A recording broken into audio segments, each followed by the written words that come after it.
నినాదాలు ఇవ్వాలి.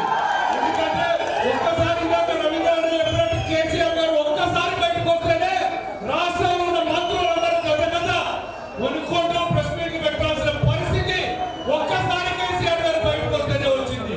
ఇక యుద్ధం స్టార్ట్ కాబోతుంది.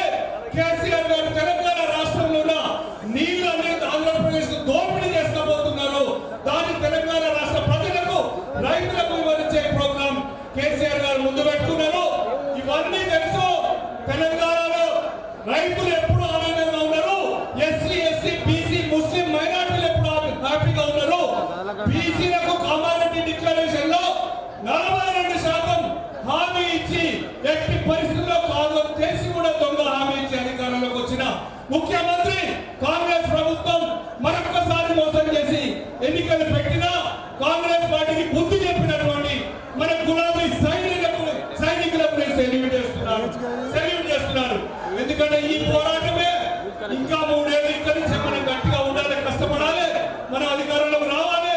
ఎక్కడికి పోయినా ఏ రాష్ట్రం పోయినా అమెరికా లాగా ఉంది హైదరాబాద్. కేటీఆర్ గారు అద్భుతంగా డెవలప్ చేశారు. మేమందరం హైదరాబాద్ వస్తున్నాం. ఢిల్లీలో ఉన్న ఎంపీలు కూడా బతుకుంటారు. నిన్న స్టేట్మెంట్ నితిన్ గడ్కరీ గారు గురించారు. ఢిల్లీలో ఉండే పరిస్థితి లేదు అని, ఒక్క రోజు 2 రోజులు ఇన్ఫెక్షన్ వస్తుందని బీజేపీ ఒక కేంద్ర మంత్రి చెప్పడం, హైదరాబాద్ ఇంత గొప్పగా అభివృద్ధి అవ్వడం, ప్రతి మండలం చూసారా. ఇక్కడ మహబూబాబాద్ జిల్లా తెచ్చుకోవడం ఏంది, ఇక్కడ మెడికల్ కాలేజ్ తెచ్చుకున్నాం, కలెక్టరేట్ నిర్మించుకున్నాం, అత్యద్భుతంగా డెవలప్ ఒక జిల్లా హెడ్ క్వార్టర్ తెచ్చుకున్నాం.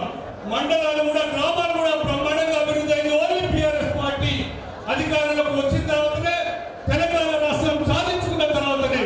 ఇదంతా గుర్తు పెట్టుకొని మరొక పోరాటం ఎంపీటీసీ జెడ్పీటీసీలకు కూడా మున్సిపల్ ఎన్నికలు కూడా మన పార్టీ కారు గుర్తుందని బ్రహ్మాండంగా గెలిపించుకోవాలని చెప్పేసి నేను మనవి చేస్తూ కేటీఆర్ గారు కూడా ధన్యవాదాలు తెలుపుకుంటూ ముగిస్తున్నా.